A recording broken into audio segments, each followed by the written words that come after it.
We dismiss history at our peril. Liberty Nation Radio with Mark Angelides.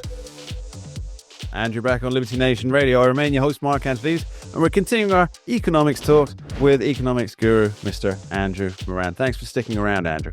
Now, we hinted at the big, beautiful bill and its progress. Now, at the time of recording, it's really only just come out of the Senate Finance Committee, so there's likely to be changes further within the Senate, and then of course it's got to go back to the House.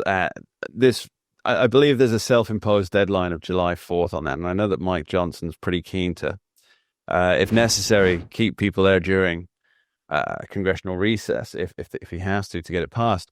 But I want to talk about the rhetoric and the narrative that surrounds I hate calling it the one big beautiful bill, because it might not be one, it might not be beautiful, it will certainly be big, and it's definitely a bill. But we'll see what it comes out like. Although I do appreciate why they're trying to get it all into one bill, because otherwise everything they want here is going to take years, and it's going to be into the next presidency, whoever that happens to be. So I get why they're doing it in one bill. But a lot of the critics of this are calling it, and specifically Bernie Sanders, because of course he is once again asking you to believe everything he says, and donate your money to him, of course.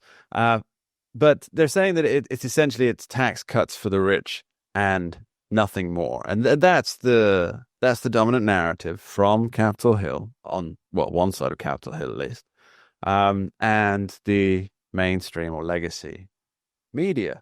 But that's not quite right, is it, Andrew?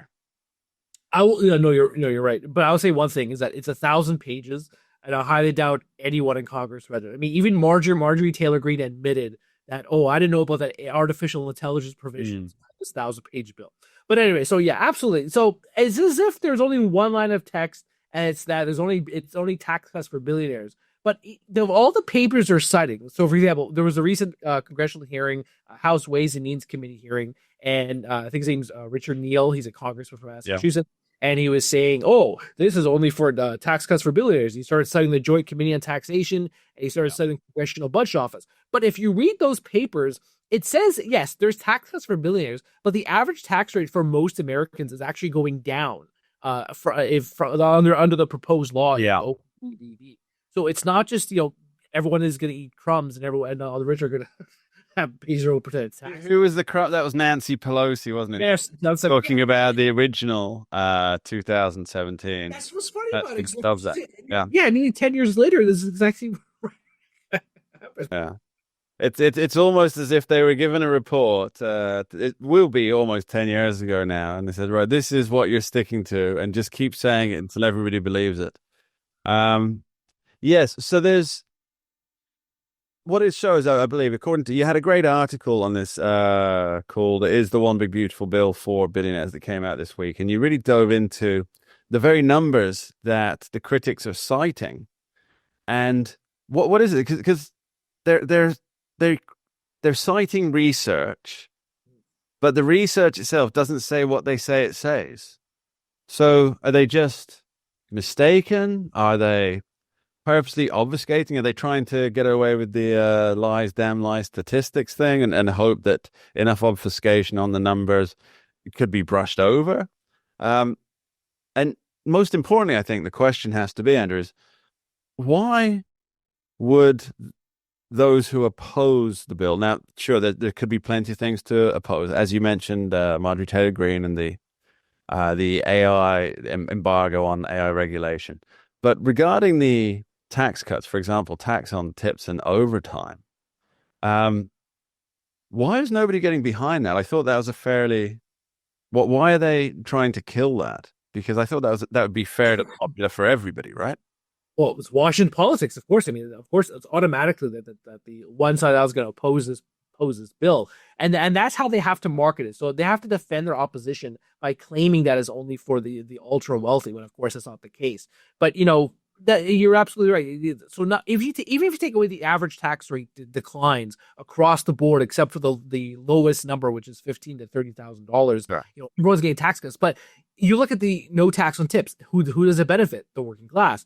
No tax on overtime. Who does it benefit? The working class. The $1,000 baby bonus, which of course I have reservations about, but overall, who does it benefit? The low and middle income households. So you have all these goodies here that benefit the typical person. So there was another one. I think it was Senator Sanders who was saying, "Oh, but what you have the 285 billion tax breaks for the 2/10 of the top 1%." Okay, fine, that may be case, but also what about the person who's making $80,000 to $100,000 a year? Well, their tax rates going down from 15.4 to 13.5%. I think it's also worth pointing out too is that we've had this conversation I think a couple of years ago, and we argued that one of the worst consequences of inflation is that you're artificially placed into a higher tax bracket because yes, you're earning more, but why you're earning more? To keep up with inflation. When you keep up with inflation, your tax rate goes up, so therefore the gains are negligible. So this is one of the side effects of inflation. So therefore this OBBB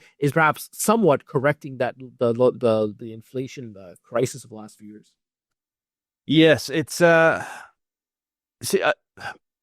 I believe my memory is correct. I'm not just engaged in like a golden age thinking issue here.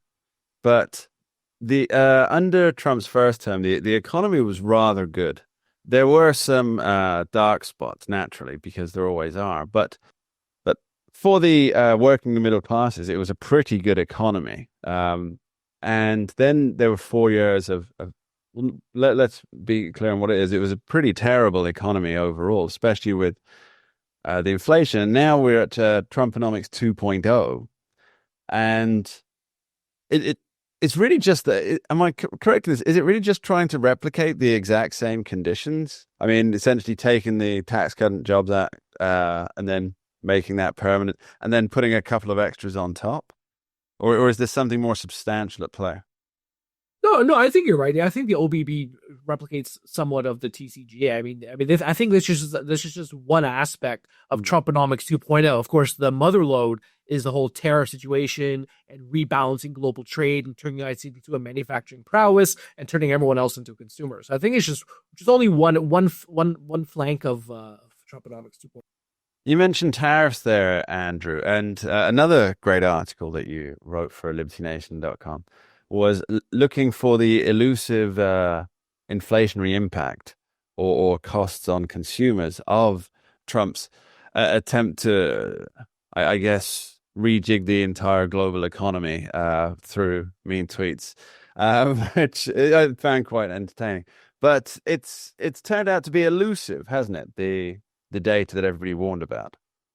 Yeah, when Trump announced his April 2nd Liberation Day tariffs, economists were apoplectic, and they said, "Oh, we're going to have inflation to spiral out of control." But so far, all the leading inflation reports show that inflation is yet to rear its ugly head. You have inflation slightly above 2%. You have the producer price index, which is a measure of the prices paid for goods and services by business, and it can serve as a precursor to future consumer inflation. That's been very low. It actually fell. I think it was in April.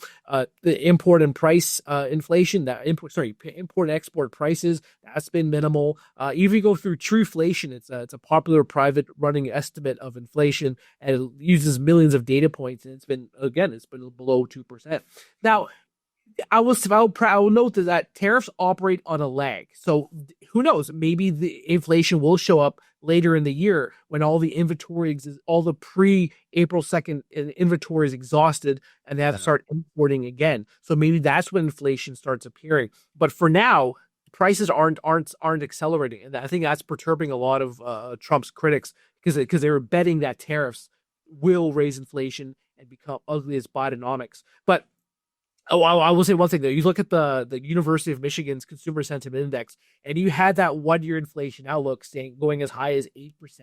But that thing is just crazy now because a lot of the American people are realizing, okay, so tariffs will not be that bad, trade policy will not be that bad. So they've actually trimmed their inflation expectations, which I think that's been the most hilarious part of this expectation, because you look at that UMISH and you saw just a spike. People thought the inflation could go to 10%. Yeah, they thought it'd be the same as under Joe Biden. That wasn't what they voted for. Andrew Moran, thanks ever so much for being with us. Really do appreciate it. We dismiss history at our peril. Liberty Nation Radio with Mark Angelides.